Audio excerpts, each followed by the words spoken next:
Assalamualaikum warahmatullahi wabarakatuh. Ila khadratin Nabi Mustafa Rasulullah sallallahu alaihi wasallam alaihi wa alihi minal anbiya wal mursalin wal awliya wal syuhada wal sholihin wal malaikatil muqarrabin khususan musannaf hadal kitab Syekh Hamid bin Muhammad bin Muhammad bin Al-Ghazali At-Tusi wa khususan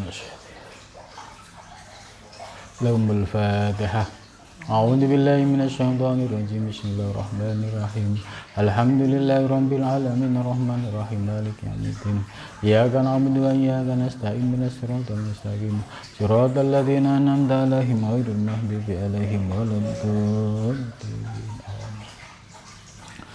Bismillahirrahmanirrahim. Subhanaka la ilma lana illa ma 'allamtana innaka antal alimul hakim. La haula wa la quwata illa billahil aliyyil azim. Rabbis shrah li sadri wa yassir li amri wa hlul 'uqdatam min lisani yafqahu qawli. Amin. Qala musannif rahimakumullah wa nafa'ana bihi wa bi ilmihi fid darin amin ya rabbal alamin.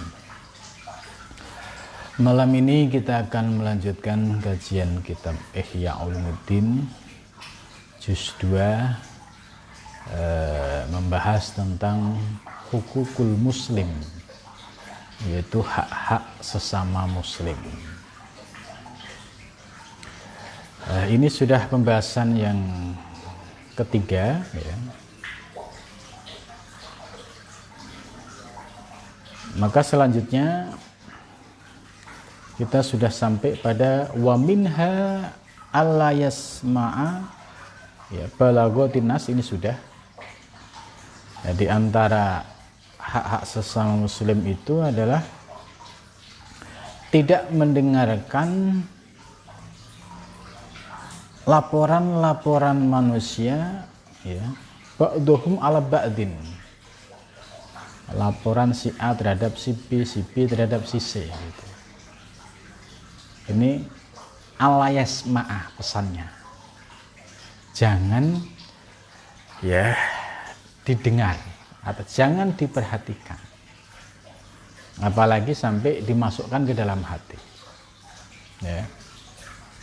Jadi Allah yasma, supaya tidak mendengarkan terhadap siapa, ya, orang yang suka memberikan laporan-laporan terhadap si A, si B, si C, itu, ya. Sebab di sini akan menjadi pintu terjadinya, ya, perpecahan. Sebab laporan-laporan itu belum tentu benar, tapi kalau kita sudah yakini, nah, itu bisa menimbulkan permasalahan baru. Yang kedua, setelah tidak mendengarkan atau berarti mengabaikan, gitu, ya, wala yuballigh, dan tidak boleh menyampaikan siapa ba'duhum, sebagian mereka, ma yasma'u min ba'din, apa yang didengar dari orang lain, gitu. Jadi terkait dengan isu-isu, ya, itu jangan mendengar dan juga jangan menyampaikan, ya. Maka terkait dengan dunia medsos ini, nah, kita harus bisa menjadi pribadi yang bijak. Nah, andai misalkan kita dapat kiriman postingan yang berbau fitnah, nah, ini abaikan saja, ya. Dibaca sekilas kok ada tujuan fitnah, nah, itu kalau berpegang pada nasihat Imam Ghazali, diabaikan saja. Dan juga jangan disampaikan kepada yang lain. Nah, artinya tidak boleh untuk di-share dari grup ke grup. Sebab ini, ya, sudah ada bau-bau fitnah, ghibah dan namimah. Nah, ini penjelasan Imam Ghazali ini sangat relevan dengan dunia sekarang ini. Ya, begitu derasnya dan terbukanya dunia medsos, siapapun bisa menulis, ya, dan tulisan itu ya, tergantung yang menulis. Mau nulis tentang ilmu ya bisa bermanfaat, tapi kalau menulis tentang fitnah, ghibah, namimah, ya itu juga ada yang memiliki tugas seperti itu. Gitu. Nah ini kita harus menjadi pribadi yang bijak. Pesan Imam Ghazali ini sangat relevan, gitu ya. Jadi kalau ada postingan masuk ke HP kita, grup kita, kok ada bau-bau itu fitnah, ghibah, namimah, ya diabaikan, cepat dihapus saja, jangan sampai di-share. Sebab kalau di-share dari grup ke grup, kemudian mempengaruhi orang menjadi suudon, ikut membenci, nah ini malah menjadi dosa jariah. Gitu. Jadi nasihat Imam Ghazali ini ya sangat relevan sekali dengan kehidupan medsos sekarang ini. Dan Imam Ghazali sudah menjawab dan memberikan solusinya. Ya. Bahkan Imam Ghazali memperkuat dengan sebuah hadis, la yadkhulul jannata qatatun, tidak akan masuk surga orang yang ahli fitnah, orang yang ahli adu domba. Itu. Maka jangan sampai kita sengaja bikin tulisan yang di dalamnya ada fitnah, ada ghibah, ada namimah. Ini harus kita hati-hati sekali. Gitu. Biasanya model begini itu rame kalau menjelang pilpres, pilkada, gitu ya. Itu serang-serangan itu semakin masif. Lah kita bagi pencari kesucian jiwa, ya, para salik, jangan terlibat sampai ikut-ikutan, ya, bahkan kebablasan. Ya, di sini tidak diperkenankan karena kita akan keseret konflik, akan keseret perdebatan, dan itu buang-buang waktu. Maka nasihat Imam Ghazali ini ya menurut saya sangat kita butuhkan ya untuk menjawab problematika maraknya berita hoax, ya, fitnah di dunia medsos itu. Selanjutnya waminha, dan diantara hak-hak sesama muslim, alla yazida fil hajri liman ya'rifuhu ala salasati ayyamin. Alla yazida, supaya tidak menambah, ya, fil hajri, di dalam mendiamkan seseorang.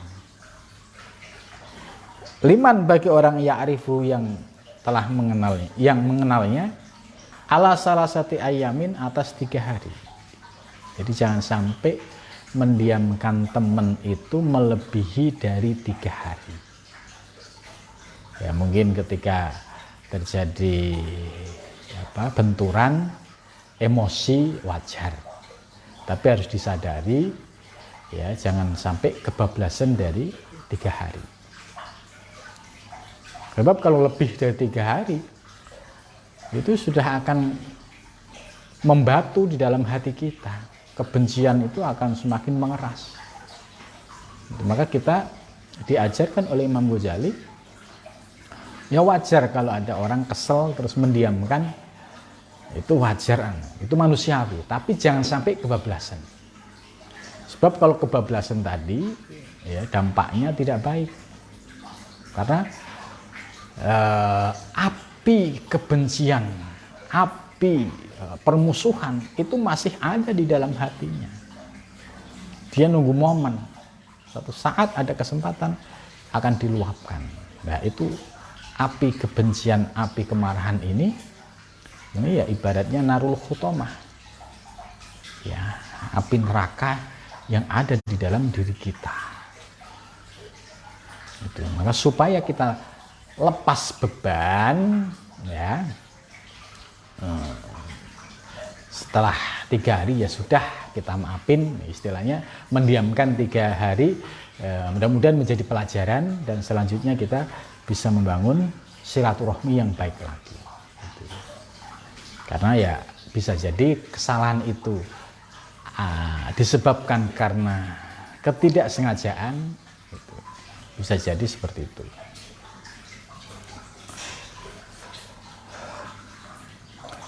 Mahmal ghadaba alaihi, ya, saat dia marah alaihi atas temannya. Itu. Jadi sampai ketika marah jangan lebih dari 3 hari. Karena lebih 3 hari kok terus mendiamkan kebablasan, nah, itu bisa menjadi benih-benih api yang akan membara di dalam dirinya. Qala Abu Ayyub Al-Ansori, qala berkata siapa Abu Ayyub Al-Ansori, qala bersabda siapa Rasulullah Shallallahu Alaihi Wasallam. Ya, karena Imam Ghazali kenapa melarang mendiamkan teman lebih dari 3 hari? Itu karena ada dasarnya. La yahillu, tidak halal li muslimin bagi orang muslim ayah juroh, supaya hendak mendiamkan. Kalau bahasa Jawa itu ngenengake atau mendiamkan, tidak dicolek, tidak diajak bicara, gitu. Ketemu melengos, gitu. Itu ayah juroh. Ahohu, saudaranya, fauqa salasin, di atas 3 hari. Yal takiyani, keduanya bertemu. Fayu'ridu, maka berpaling. Ya. Siapa hadza ini? Wayu'ridu, dan berpaling. Siapa hadza ini? Wa khairuhuma, jadi yang satu ketemu melengos, yang satu ketemu melengos juga, gitu. Wa khairuhuma, dan sebaik-baik di antara 2 orang tadi yang lagi musuhan, alladzi yabda'u bisalam, adalah orang yang memulai dengan salam. Itu. Jadi ketika sedang terjadi situasi seperti itu, ya kira-kira sudah 3 hari, itu ibarat api itu sudah mulai adem, ya. Jadikanlah yang paling pribadi yang paling baik. Siapa itu? Yaitu yang memulai mengucapkan salam. Itu. Ketemu, assalamualaikum. Walaupun nanti dijawab waalaikumsalam, ya nggak apa-apa, itu sudah bagus, masih jawab, gitu kan. Artinya hatinya sudah mulai bisa menerima, sekalipun perlu proses. Gitu. Waqad qala, dan sungguh telah bersabda siapa Rasulullah Shallallahu Alaihi Wasallam.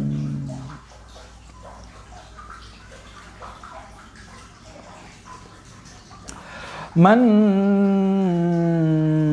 aqala musliman asyratahu aqalahu yaumal qiyamah.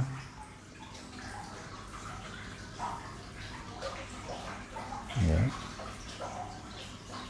Ini man, barang siapa akola, yang memaafkan siapa man musliman kepada saudaranya muslim, asyratahu, atas kesalahannya, aqalahu, maka Allah akan memaafkannya.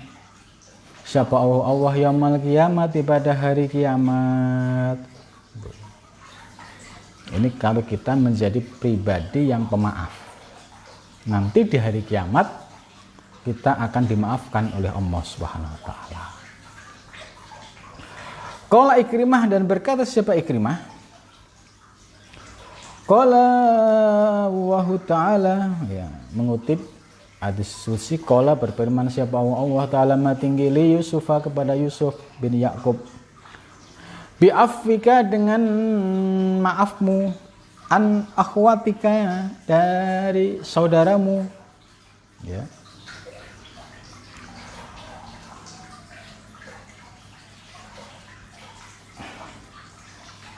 Ini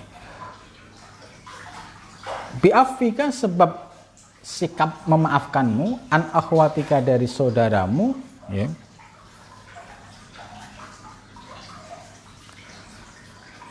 Rufi'at, ya, diangkat, ya.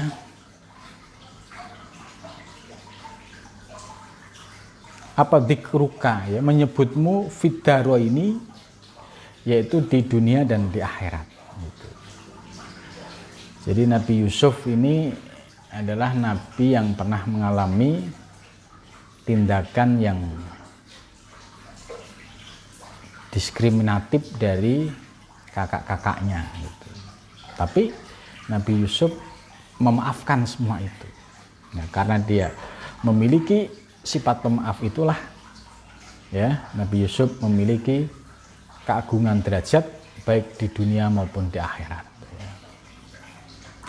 Qala berkata siapa Aisyah radhiyallahu anha, ma intaqama Rasulullah sallallahu alaihi wasallam li nafsihi illa an tanhaka hurmatallah fayantakimu. Ma intaqama tidak menuntut balas siapa Rasulullah sallallahu alaihi wasallam li nafsihi bagi dirinya ila antantahaka kecuali mengganggu, ya, hurmatallahi, kemuliaan Allah, fayantakimu, maka membalas lillahi karena Allah.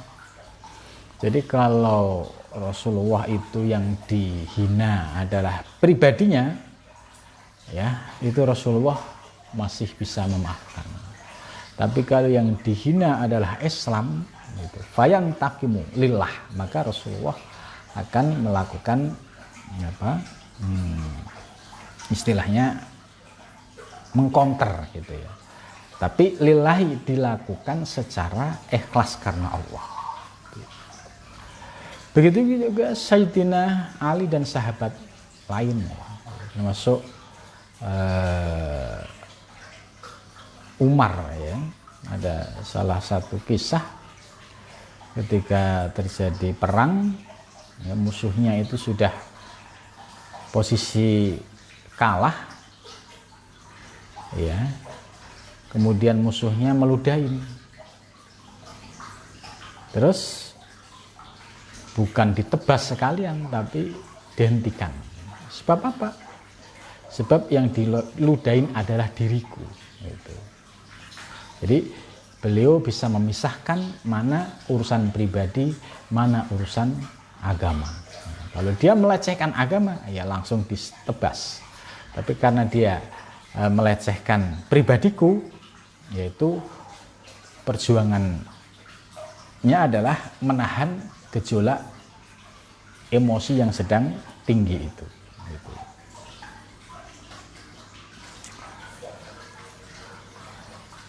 Waqala dan berkata siapa Ibnu Abbas radhiyallahu anhuma, ma'afa rajulun, ma'afa tidak memaafkan siapa rajulun laki-laki an mutlimatin dari kezaliman illa zadallah kecuali Allah menambahkannya biha dengannya izan kemuliaan.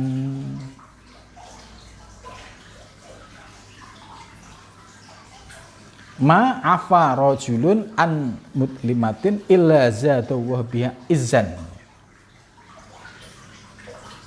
Ma sesuatu afa yang memaafkan siapa rajulun, jadi kalau ada laki-laki kok bisa memaafkan dari orang yang mendoliminya, itu balasannya tiada lain adalah Allah akan memberikan izan kemuliaan, gitu. Jadi bisa memaafkan orang yang mendolimi, ya, tentu ini tidak mudah, tidak gampang, ya. Waqala dan bersabda siapa Nabi Shallallahu Alaihi Wasallam, mana koso malun, mana koso tidak akan berkurang apa malun harta min sodakotin dari sodako, wama dan sesuatu zada, wama zada dan tidak menambahi siapa Allah rajulan laki-laki bi'afwin dengan memaafkan illa izan kecuali dengan kemuliaan, gitu. Jadi orang yang sedekah itu hartanya tidak akan pernah berkurang. Begitu juga seorang laki-laki yang bisa memaafkan kesalahan orang lain, maka Allah tidak akan menambahi kecuali kemuliaan. Itu. Jadi ini artinya bahwa Nabi besar Muhammad SAW mengajarkan kebersihan ya, hati. Gitu. Jadi jangan sampai menyimpan api-api kebencian, api permusuhan. Gitu. Tadi misalkan ada konflik, ya mungkin 1 hari 2 hari emosi biasa, 3 hari ya sudah mulai adem. Nah, berikutnya langsung minta maaf atau mengucapkan salam. Gitu. Supaya nggak ada bekas di dalam hati itu kebencian yang akan dibawa secara terus-menerus. Wa ma min ahadin, dan tidak ada dari seseorang tawaddu'a yang tawaddu lillahi karena Allah, illa rafa'ahu wa, kecuali Allah mengangkat derajatnya. Jadi orang yang tawaddu tapi tawaddunya lillah karena Allah, maka orang tersebut akan diangkat derajatnya oleh Allah Subhanahu wa taala. Ya. Nah, dari penjelasan tadi kita tahu bagaimana akhlak para nabi, ya, termasuk Nabi Yusuf, ya, walaupun dizolimi oleh ya, kakak-kakaknya, ya, tetap memaafkan. Begitu juga Rasulullah SAW, kita ketika periode Mekah, ya, Rasulullah dicaci maki, dilemparin batu, lemparin kotoran unta.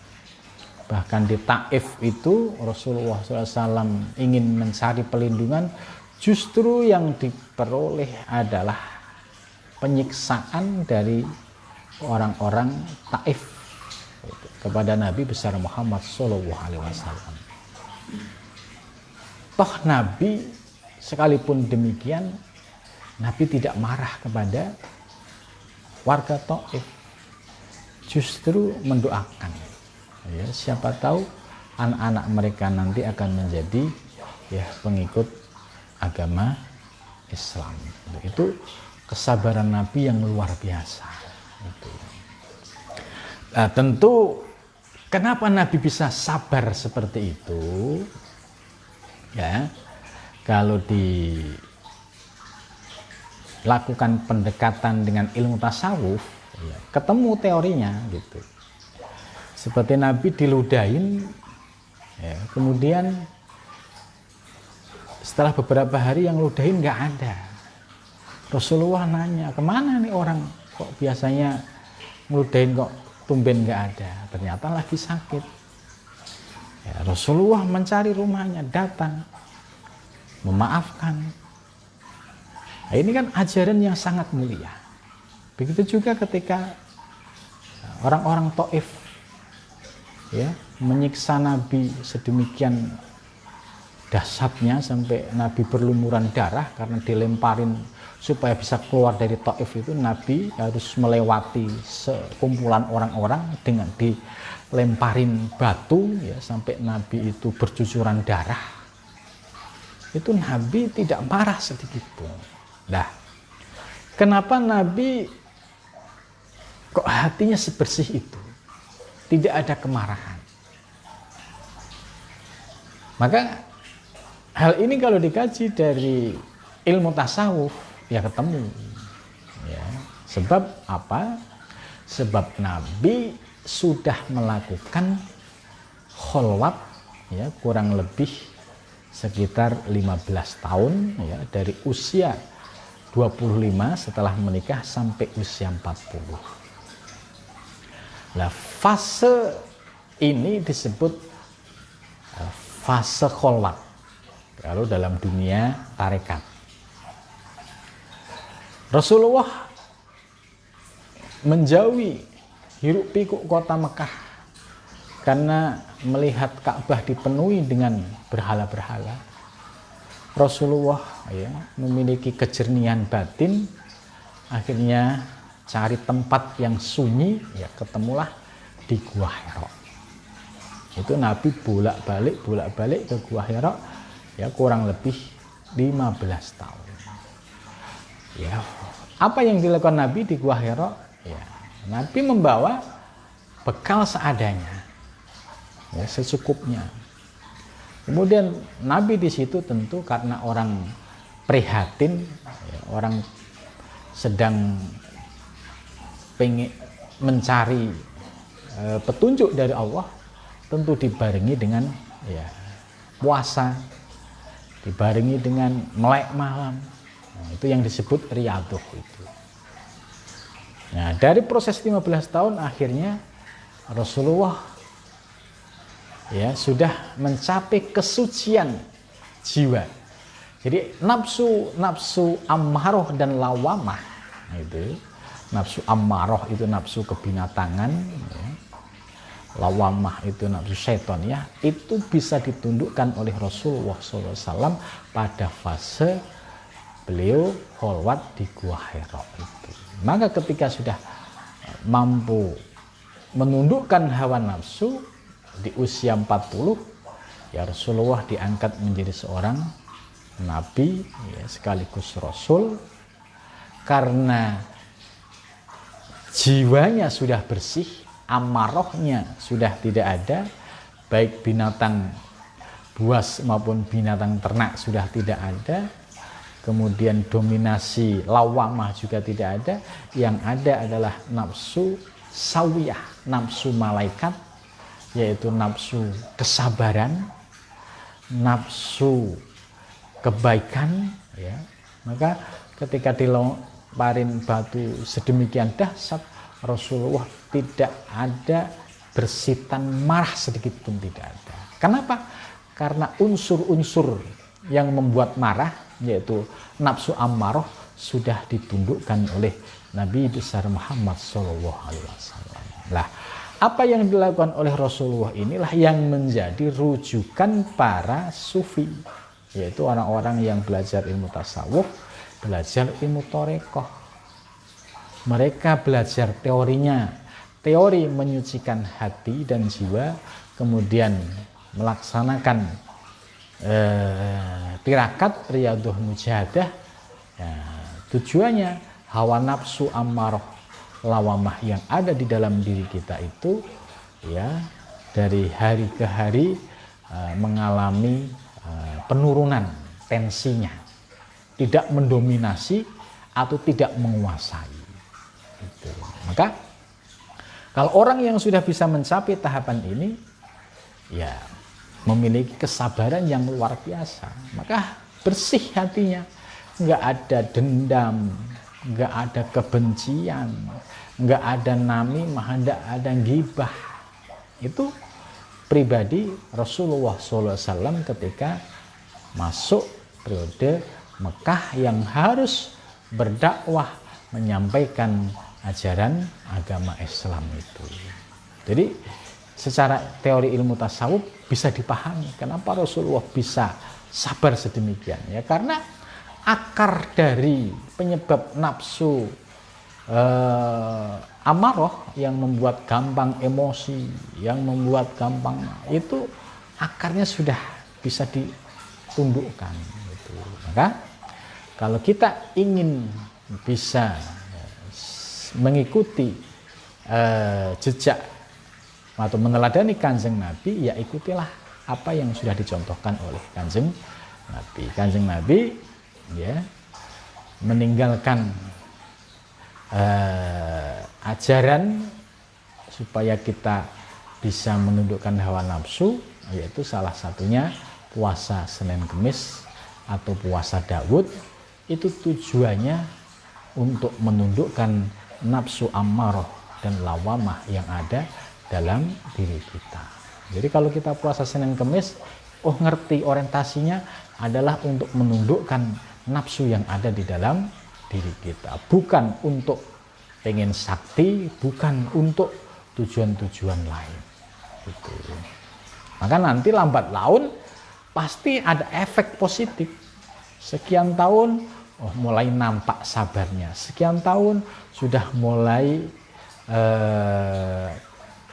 tidak mudah tersinggung, Kemudian biasanya itu dia temperamental, tiba-tiba sudah bisa sabar, bisa mengendalikan diri. Nah, untuk bisa sampai seperti itu ya harus melalui proses riyadhah mujahadah. Gitu. Maka kesabaran-kesabaran yang dicontohkan oleh Nabi Shallallahu Alaihi Wasallam tadi itu, ya, secara teori ilmu tasawuf itu bisa dikaji melalui pendekatan, ya, teori dalam ilmu tasawuf. Gitu. Wa minha, dan selanjutnya, ya, ayah suna illa kuliman qadaru alaihi minhum mastatwa la yamizu bainal ahli wa ghairi. Ayah sunnah hendaklah berbuat baik ila kuliman kepada tiap orang, ya, qadaro yang mampu alaihi atas man minhum di antara mereka, ma sesuatu istatu yang mampu, ya, la yamizu tidak membedakan bainal ahli antara ahli wa ghairil ahli dan selain ahli. Di sini maksudnya gini, bersikaplah baik terhadap siapapun yang datang kepadamu tanpa melakukan diskriminasi, pilih kasih. Nah, ini yang tidak diperkenankan, ya. Ini contoh ini yang saya pernah ngalami sendiri, ya. Sowan ke seorang kiai. Kemudian pembantunya ini, ya, menyuguhkan minuman dan makanan. Yang untuk sohibul bed, ya, itu dengan gelas yang beda dengan untuk tamunya saat itu saya. Itu pembantunya ditegur, gitu kan, nggak boleh, ya, gelasnya nggak boleh dibedain, harus sama, sana ganti lagi, gitu.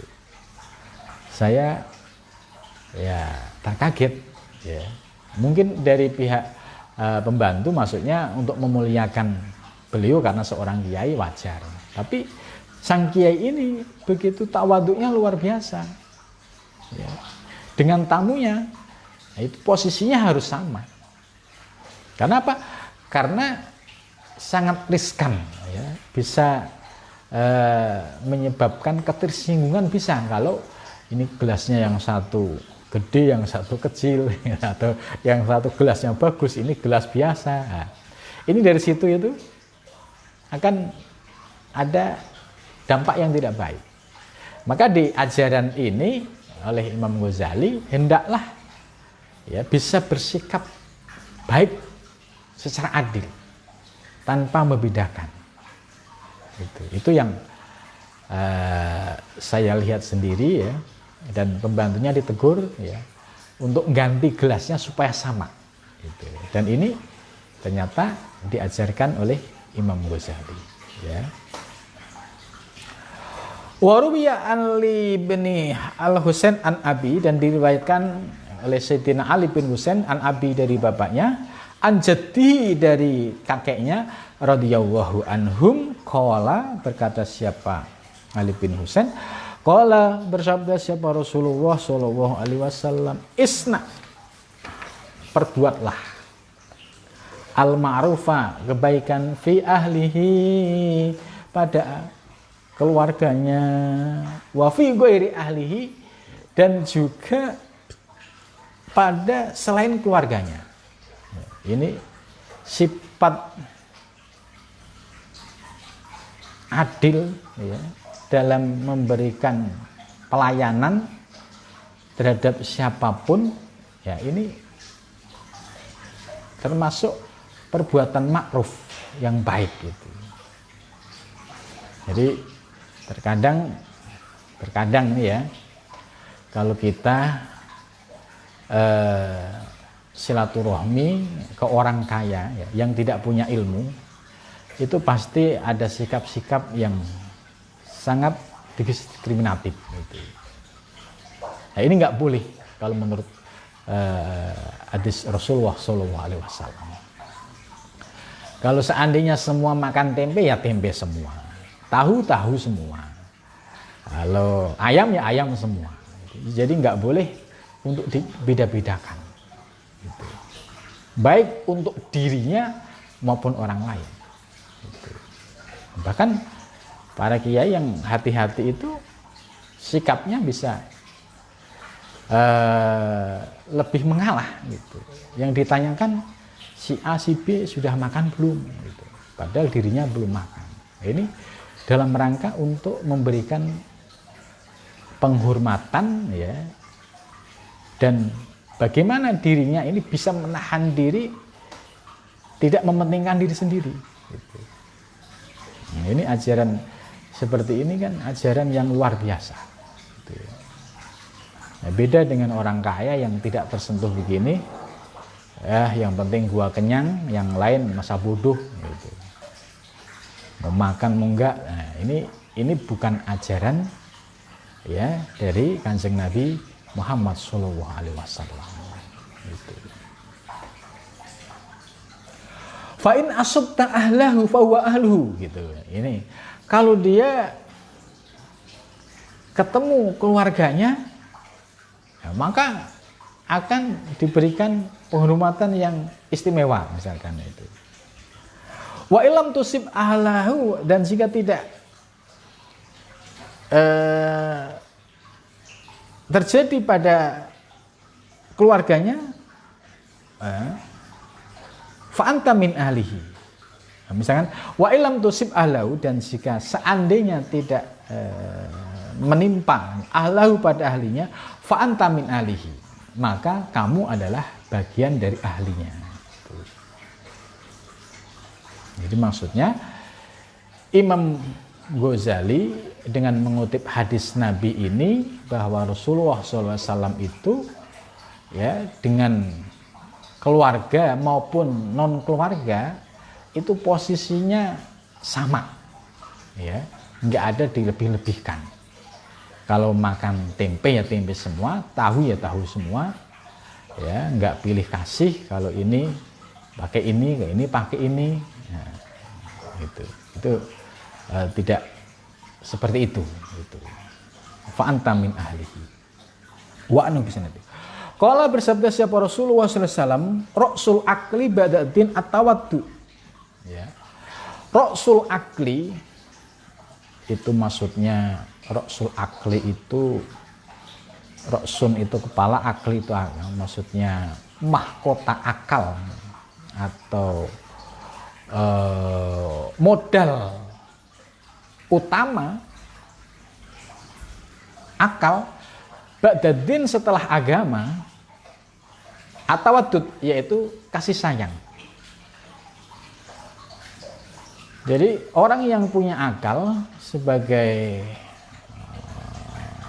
modal yang paling utama setelah dia mengetahui ajaran agama adalah kasih sayang, atawadud.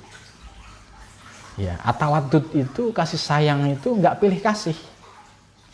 Ya, si A, si B, si C, ya, semua diberikan kasih sayang yang sama. Ya, ilan nasi, kepada manusia. Wa istina al-ma'ruf, dan berbuat kebaikan, ila kulli barin, ya, kepada tiap-tiap orang yang berbuat baik, wa fajirin, dan orang yang berbuat buruk. Gitu. Jadi senantiasa bisa berbuat baik terhadap orang yang sudah baik dengan kita, maupun orang yang buruk atau orang yang fajir, orang yang sesat, ya, terhadap kita. Jadi sikapnya sama. Gitu. Qala, berkata siapa Abu Hurairah, karena ada siapa Rasulullah SAW, la yahudu, tidak mengambil siapa ahadun seorang, biyati, dengan tangannya, fayanza'u, maka mengangkat siapa Nabi yadahu, tangannya, hatta yakuna, sehingga ada siapa rajul laki-laki, huwaladzi yursiluha, yaitu yang telah mengirimnya, walam takun tara rukbatahu kharijatan an rukbatihi, dan tidak melihat, ya, dengkulnya ya keluar dari anrukbati jalisihi gitu. Walam yakun ahadun yukallimuhu illa aqbala alaihi biwajhi summa lam yusarifhu anhu hatta yafruga min kalami.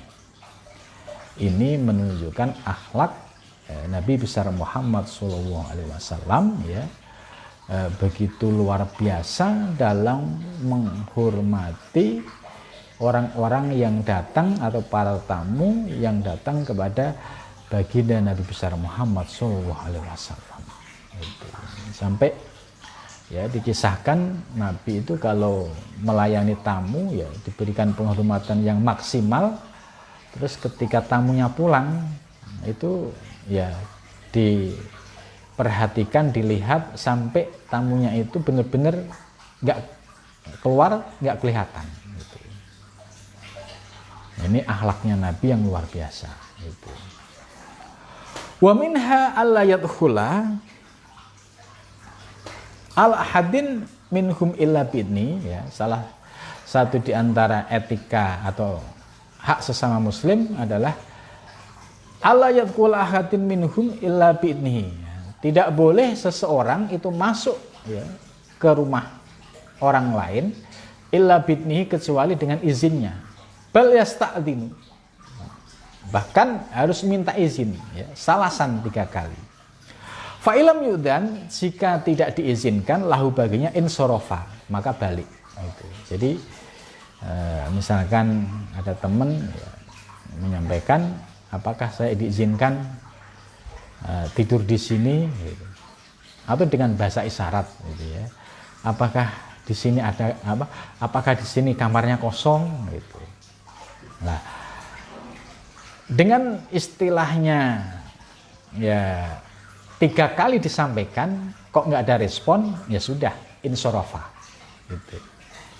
Nah, ini kalau kita mau istilahnya mempraktekkan etika ya, di dalam bertamu. Itu tidak istilahnya apa itu nyelonong aja gitu. Jadi ada etikanya. Terus qala Abu Hurairah berkata radhiyallahu anhu, qala Rasulullah SAW mengutip dari hadis Rasul, al-istidzan salasun. Minta izin itu ada 3. Fal ula, maka yang pertama yastansituna. Nah, yang yastansitunya itu ya dia ya ibaratnya kalau di kita ini ya, ketok pintu atau assalamualaikum ya. Ketok pintu, kemudian yang kedua assalamualaikum ya, kemudian ketiga izin, apakah diperkenankan saya masuk. Nah, ini ada 3 tahap menurut Rasulullah. Kalau misalkan diizinkan, yang ketiga ya'danuna au yarudduna gitu. Nah, yang ketiga apakah diizinkan atau ditolak, ya kita nunggu jawabannya. Kalau diizinkan ya berarti kita bisa masuk, tapi kalau yuradduna ditolak ya sudah berarti belum berkenan.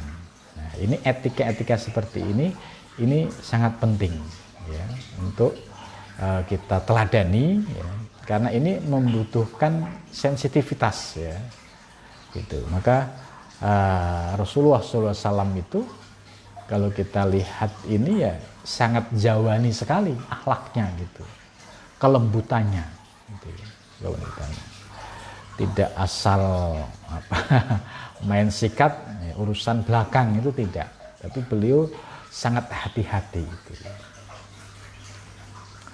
Wa minha ayyuhallikal jami' bi khuluqin hasanin. Ya, ini yang berikutnya, hendaklah kita bergaul dengan semua orang dengan akhlak yang baik. Wa yu'amiluhum bihasabi tariqihi, dan bergaul dengan mereka ya sesuai dengan ya caranya atau pendekatannya. Ya. Fa innahu in arada liqa'al jahil bil ilmi. Ya, kalau misalkan ingin bertemu dengan orang bodoh ya bil ilmi dengan ilmu. Wal umi orang yang buta huruf ya bil fikhi ya dengan penjelasan, sedangkan wal yaitu sadar bil bayani dengan keterangan ya, ada au tak ada. Jadi Maksudnya ya yang meminha ayyuhalikal jami' bi khuluqin hasanin ini ya kita diperbolehkan untuk bergaul dengan siapapun bi khuluqin hasan, yaitu dengan menunjukkan akhlak yang terbaik. Ya, wa yu'amiluhum bihasabi thoriqihi, dan bisa bergaul dengan mereka sesuai dengan karakter tamunya gitu. Ya. Gitu. Jadi kita misalkan tamunya suka ngomong ake, ya diajak aja ngomong ake gitu, karena untuk menyenangkan. Kalau tamunya suka ngomong burung, berarti ya diajak aja ngomong burung. Nah, ini wa yu'amilhum bihasabi thoriqihi gitu ya. Kalau tamunya suka politik, ya sudah diikutin saja gitu. Jadi maksudnya di sini Imam Ghazali, mereka merasa dihormati, disanjung. Akan tetapi kita harus punya prinsip gitu ya. Kemudian ngomongin politik sampai kebablasan ya nggak benar juga gitu. Jadi hanya sekedar untuk menyenangkan hati tamu tadi. Gitu. Jadi perlu pendekatan yang disesuaikan dengan karakter tamunya. Itu. Jangan sampai ini tamunya pedagang diajak ngomong ilmu. Ya pasti mumet duluan dia gitu.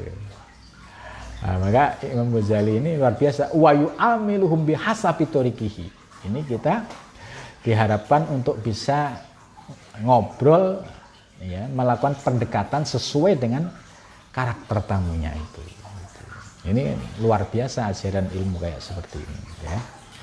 Wa minha ayyuwakirul masyayikh, ya sudah sampai segini dulu. Insyaallah kita akan lanjutkan minggu depan. Mudah-mudahan dari penjelasan tadi ya kita mendapatkan pencerahan bagaimana ajaran-ajaran akhlak yang disampaikan oleh Imam Ghazali sangat penting dan merujuk kepada akhlak Nabi besar Muhammad SAW.